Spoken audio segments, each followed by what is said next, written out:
दोस्तों, आज मैं आपको ले जा रहा हूँ एक ऐसे सफर पर जहाँ हर सवाल का जवाब शायद एक ही शब्द में छुपा है, इकिगाई। सोचो, एक ऐसी जगह जहाँ लोग दुनिया में सबसे लंबी जिंदगी जीते हैं और वो भी हेल्दी, हैप्पी और स्ट्रेस फ्री। ये जगह है ओकिनावा, जापान। और इसी जगह से आता है इकिगाई का कंसेप्ट, जो हमारी लाइफ को एक नया पर्सपेक्टिव देता है। दोस्तों, अब आप सोच रहे होंगे इकिगाई होता क्या है और ये हमारी लाइफ में क्यों इतना इम्पोर्टेंट है। अगर आप कभी अपने लाइफ के पर्पस को लेकर कंफ्यूज्ड हुए हो या फिर हर सुबह उठ के मोटिवेट रहना मुश्किल लगता है, तो आज का वीडियो आपके लिए ही है। ऑथर्स हमें एक सिंपल पर पावरफुल आइडिया से इंट्रोड्यूस करते हैं। इकिगाई का मतलब है अ रीजन टू लिव, यानी जीने की वजह। ऑथर्स कहते हैं, अगर आप अपना इकिगाई जान लेते हो तो आप सिर्फ जिंदा नहीं रहते, बल्कि एक पर्पसफुल और मीनिंगफुल लाइफ जीते। और इसी वजह से ओकिनावा के लोग 100 साल तक भी एक्टिव और खुश रहते हैं। दोस्तों, अब आप सोचो, दुनिया में ऐसे लोग भी हैं जो 90 साल के होते हुए भी गार्डनिंग करते हैं, डांस करते हैं और फुल एनर्जी के साथ जीते हैं। लेकिन हमारे सोसाइटी में 60 के बाद रिटायर हो जाते हैं और हेल्थ प्रॉब्लम्स से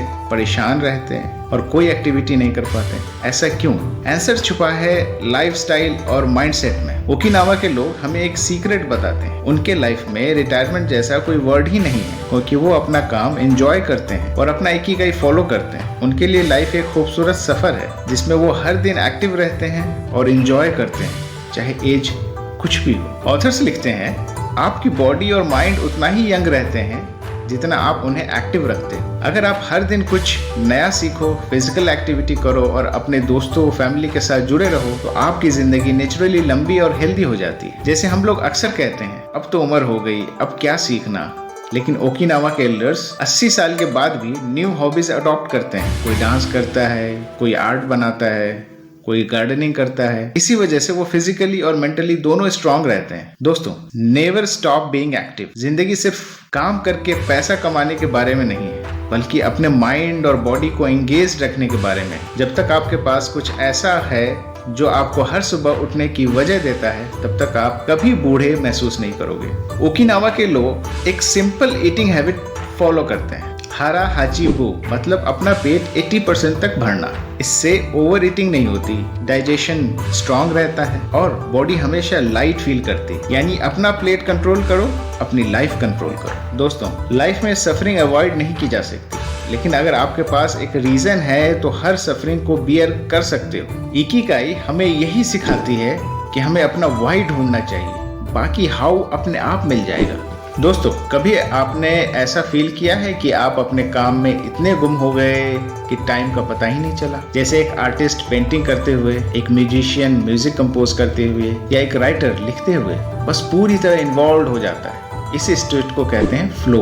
ऑथर्स कहते हैं कि फ्लो एक मैजिक स्टेट है जहां आपका माइंड डिस्ट्रैक्शंस भूल जाता है। ना आपको स्ट्रेस होता है, ना एंजाइटी, सिर्फ एक ही चीज होती है, टोटल फोकस और एंजॉयमेंट। ओकिनावा के लोग अपने डेली लाइफ में छोटी छोटी एक्टिविटीज जैसे गार्डनिंग, कुकिंग, फिशिंग या कम्युनिटी वर्क को इतनी इन्वॉल्वमेंट के साथ करते हैं कि वो नेचुरली फ्लो स्टेट में आ जाते हैं। इसी वजह से उनका माइंड हमेशा फ्रेश और काम रहता है। जैसे हम लोग अपने काम को सिर्फ एक ड्यूटी समझकर करते हैं, इसलिए हम जल्दी बोर हो जाते हैं। लेकिन अगर वही काम अपने पैशन के साथ किया जाए तो वो बोरिंग नहीं लगता। जैसे एक टीचर को पढ़ाना एंजॉय करता है, उसके लिए टीचिंग एक स्ट्रेस नहीं बल्कि फ्लो स्टेट होती है। Same goes for a cricketer, chef या म्यूजिशियन।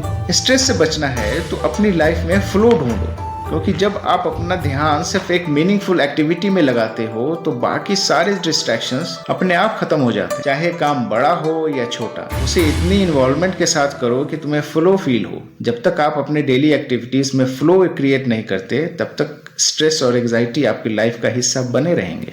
अब आप बताओ, आपको लगता है फिट रहने के लिए सिर्फ हेवी वर्कआउट या 6 पैक बनाना जरूरी है, या फिर सिंपल डेली मूवमेंट्स भी एक लॉन्ग और एनर्जेटिक लाइफ दे सकती है? ओकिनावा के लोगों का सीक्रेट है उनके जेंटल डेली एक्टिविटीज। वो लोग रेगुलरली ताई ची, जो एक तरह का मार्शल आर्ट होता है, योगा, वॉकिंग, गार्डनिंग जैसे स्लो और माइंडफुल एक्सरसाइजेस करते हैं। उनकी बॉडी हमेशा एक्टिव रहती है, लेकिन बिना ओवर स्ट्रेसिंग के, और इसी वजह से उनका स्टैमिना लंबा होता है और एजिंग स्लो हो जाती है। जैसे आप सोचो, एक 90 साल की ओकिनावा ग्रैंड मदर डेली अपने गार्डन में प्लांट्स को वाटर करती है, अपने घर को क्लीन करती है और छोटी वॉक्स करती है। ये सिंपल मूवमेंट्स उसकी बॉडी को फ्लेक्सिबल और एक्टिव रखते हैं। कंपेयर करो हमारी फास्ट लाइफ से, जहाँ लोग 8-10 घंटे सिर्फ ऑफिस के चेयर पर बैठे रहते हैं और बॉडी को हार्डली कोई मूवमेंट मिलता है। इसी वजह से हम यंग एज में फटीग और हेल्थ इश्यूज फेस करते हैं। लेसन क्लियर है, अपनी डेली लाइफ में मूवमेंट ऐड करो। 30 मिनट्स वॉक लो, लाइट योगा या स्ट्रेचिंग करो,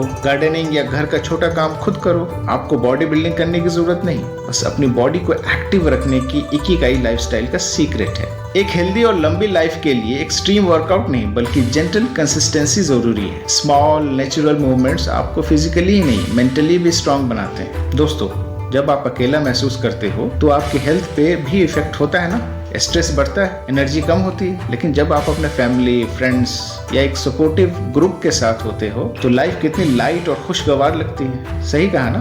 ऑथर बताते हैं कि ओकिनावा के लोग अपनी कम्युनिटी के साथ डीपली कनेक्टेड रहते हैं। वहाँ एक कंसेप्ट है मोआई, मतलब एक छोटा सा ग्रुप जहाँ लोग अपनी लाइफ भर एक दूसरे का सपोर्ट करते हैं। आप समझिए, मोआई एक फाइनेंशियल, इमोशनल और सोशल सपोर्ट सिस्टम है। अगर किसी मेंबर को प्रॉब्लम आती है, हेल्थ इशू या फाइनेंशियल स्ट्रगल, तो पूरा ग्रुप हेल्प करता है। इसी वजह से वहाँ के एल्डर्स कभी अकेला महसूस नहीं करते। हर दिन उनके पास दोस्त होते हैं, बातचीत होती है और लाफ्टर होता है, और इसी से उनका स्ट्रेस नेचुरली कम हो जाता है। हमारी मॉडर्न लाइफ में अक्सर हम सोशल मीडिया के थ्रू कनेक्टेड रहते हैं, लेकिन रियल कनेक्शन मिसिंग होता है। कितनी बार आपने नोटिस किया होगा कि हम हंड्रेड्स ऑफ फॉलोअर्स के बीच भी अकेला फील करते हैं। लेकिन सोचो, अगर हम अपने दोस्त, फैमिली या एक सपोर्टिव ग्रुप के साथ रेगुलर टाइम स्पेंड करें तो लाइफ कितनी ज्यादा मीनिंगफुल लगती है। जिंदगी लंबी करनी है तो अपने रिलेशनशिप्स को स्ट्रांग बनाओ, क्योंकि लास्ट में पैसा या पोजीशन नहीं बल्कि आपके आसपास के लोग ही आपको हैप्पीनेस और एनर्जी देते हैं। इकिगाई सिर्फ एक पर्सनल जर्नी नहीं है बल्कि एक कलेक्टिव जर्नी है। अगर आपके पास एक स्ट्रॉन्ग कम्युनिटी है जो आपके साथ खड़ी है तो आपकी जिंदगी नेचुरली लॉन्गर, हेल्दियर और हैप्पियर बन जाती है। दोस्तों, आपका दिन कैसे स्टार्ट होता है? जल्दी उठकर फ्रेश माइंड के साथ, या फिर लेट उठकर फोन स्क्रॉल करके, और दिन भर आप अपनी बॉडी और माइंड को एक्टिव रखते हो, या बस स्ट्रेस और काम के प्रेशर में गुजारते हो? ये छोटी छोटी चीजें ही डिसाइड करती हैं कि आपकी लाइफ कितनी लॉन्ग और हैप्पी होगी। ऑथर्स बताते हैं कि ओकिनावा के लोगों का एक दिन सिंपल और बैलेंस रूटीन के साथ स्टार्ट होता है। सुबह वो लाइट स्ट्रेचिंग, ब्रीदिंग एक्सरसाइज या ताइची करते हैं। दिन भर वो अपने गार्डन में या छोटी एक्टिविटीज में बिजी रहते हैं। हर मील उनका लाइट और हेल्दी होता है, फ्रेश वेजिटेबल्स के साथ, फिश के साथ, टोफू के साथ, राइस के साथ, मिसो सूप के साथ और ग्रीन टी के साथ। और सबसे इम्पोर्टेंट, वो हर दिन अपनी कम्युनिटी के साथ बातचीत और लाफ्टर शेयर करते हैं। उनके लिए डेली रूटीन एक डिसिप्लिन नहीं बल्कि एक जॉयफुल पैटर्न है जिसमें बॉडी, माइंड और सोल बैलेंस में रहते हैं। हमारी लाइफ में अक्सर हम रैंडम हैबिट्स फॉलो करते हैं, कभी लेट नाइट जगना, कभी अनहेल्दी स्नैकिंग, कभी स्ट्रेस की वजह से एक्सरसाइज मिस करना। लेकिन अगर हम भी अपना एक पॉजिटिव रूटीन कर लें, जैसे अर्ली राइजिंग, माइंडफुल ईटिंग और थोड़ा फिजिकल एक्टिविटी, तो हमारी एनर्जी और मूड दोनों इंप्रूव हो सकते हैं। जिंदगी का मैजिक छोटी छोटी डेली हैबिट्स में छुपा है। अगर आप अपनी हैबिट्स को माइंडफुल बना लोगे तो आपकी लाइफ ऑटोमेटिकली लॉन्गर और हेल्दियर बन जाएगी। इकिगाई सिर्फ एक कंसेप्ट नहीं है बल्कि एक प्रैक्टिस है जो हम अपने डेली रूटीन में ला सकते हैं। अपनी हर दिन की आदत को थोड़ा माइंडफुल और हेल्दी बना लो और देखना जिंदगी कैसे एकदम नई लगने लगी। दोस्तों, आपके लिए कौन सा ऐसा मोमेंट था जब आपने कुछ नया सीखा और आपको लगा कि दिमाग एकदम फ्रेश हो गया? जैसे एक नई लैंग्वेज सीखना, एक पजल सॉल्व करना या एक म्यूजिकल इंस्ट्रूमेंट बजाना। क्या आप अभी भी अपने ब्रेन को एक्सरसाइज दे रहे हो? ओकिनावा के एल्डर्स अपने ब्रेन को यंग रखने के लिए रोज छोटी छोटी एक्टिविटीज करते हैं। वो क्रॉसवर्ड, पजल सॉल्व करते हैं, नए गेम्स और एक्टिविटीज में पार्टिसिपेट करते हैं, कभी नया स्किल सीखते हैं जैसे पेंटिंग, सिंगिंग या गार्डनिंग का एडवांस मेथड। और सबसे इम्पोर्टेंट, वो अपने ब्रेन को आइडल नहीं छोड़ते। साइंस भी कहता है जब आप अपने माइंड को चैलेंज देते हो तो ब्रेन नए न्यूरल कनेक्शंस बनाता है। मतलब आप मेंटली और बायोलॉजिकली दोनों तरह से यंग फील करते हो। हम अक्सर सोचते हैं कि लर्निंग सिर्फ स्कूल और कॉलेज तक होती है, लेकिन असल में लर्निंग एक लाइफ टाइम प्रोसेस है। अगर आप 50 साल की एज में भी एक नई लैंग्वेज या एक नया हॉबी स्टार्ट करते हो तो आपका ब्रेन एक्टिव रहता है। जैसे कोई रिटायर होने के बाद गिटार सीखना शुरू करता है और सडनली उसकी लाइफ एकदम कलरफुल हो जाती है। जब तक आप सीखते रहोगे तब तक आप यंग रहोगे। एज सिर्फ एक नंबर है, लेकिन अगर आपका दिमाग एंगेज्ड है तो आप हमेशा जिंदा दिल और एनर्जेटिक फील करोगे। इकिगाई सिर्फ बॉडी को हेल्दी रखने के बारे में नहीं, बल्कि माइंड को भी यंग बनाए रखना इक्वली इम्पोर्टेंट है। डेली थोड़ा टाइम नई चीज सीखने में लगाओ और देखना जिंदगी कितनी एक्साइटिंग लगने लगेगी। दोस्तों, कितनी बार आप छोटी सी बात पे स्ट्रेस ले लेते हो या किसी की नेगेटिविटी को दिल पे लेकर पूरा दिन खराब कर लेते हो? अगर ये हैबिट डेली हो तो सोचो कितना डैमेज होता है हमारी हेल्थ पे। अब सोचो, अगर आप इमोशंस को बैलेंस करना सीख जाओ तो जिंदगी कितनी लाइट और हैप्पी हो जाएगी। ऑथर्स बताते हैं कि ओकिनावा के लोग अपने इमोशंस को कभी सप्रेस नहीं करते, लेकिन उन्हें पॉजिटिव डायरेक्शन देते हैं। वो अपना गुस्सा या टेंशन कम्युनिटी टॉक्स और लाफ्टर के थ्रू रिलीज कर देते हैं। हर प्रॉब्लम को एक ग्रुप डिस्कशन बना लेते हैं, जिससे सॉल्यूशन निकलता है और स्ट्रेस भी कम होता है। और सबसे इम्पोर्टेंट, वो ग्रैटिट्यूड प्रैक्टिस करते हैं, मतलब हर दिन उन्हें याद रहता है कि उनके पास जो भी है उसके लिए थैंकफुल रहना है। हमारी डेली लाइफ में अक्सर हम अपनी प्रॉब्लम्स को अपने अंदर ही दबा लेते हैं, चाहे ऑफिस का स्ट्रेस हो या फैमिली का प्रेशर।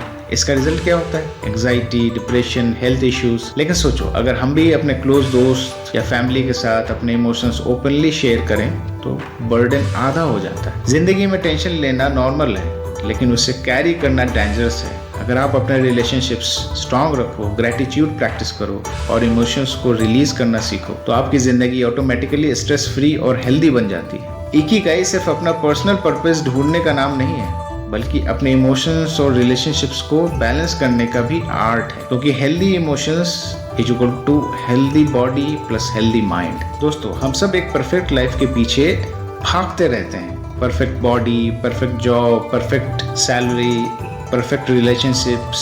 ऑथर्स इस बुक में एक फिलॉसफी बताते हैं, वाबी शाबी, मतलब नथिंग इज परफेक्ट। अपने फ्लॉज और लाइफ की छोटी छोटी इम्परफेक्शंस को एक्सेप्ट करो, लाइफ को स्लो डाउन करो, छोटी छोटी चीजों का मजा लो, तो जिंदगी खुशगवार हो जाएगी। दोस्तों, लंबी जिंदगी सिर्फ तब वैल्यूएबल है जब उसमें पर्पस, हैप्पीनेस और बैलेंस हो। अपना इकिगाई ढूंढो, उसे अपनाओ और फिर देखो आपकी जिंदगी कैसे एक नई डायरेक्शन में बदलती है। तो दोस्तों, आप अपना इकिगाई कैसे ढूंढना चाहते हो? कमेंट में ज़रूर बताना। और अगर आपको इकिगाई बुक समरी पसंद आया तो लाइक कीजिए, शेयर कीजिए और सब्सक्राइब ज़रूर कीजिए, क्योंकि अगले वीडियोज़ में हम और भी इंस्पायरिंग बुक्स को डिकोड करेंगे।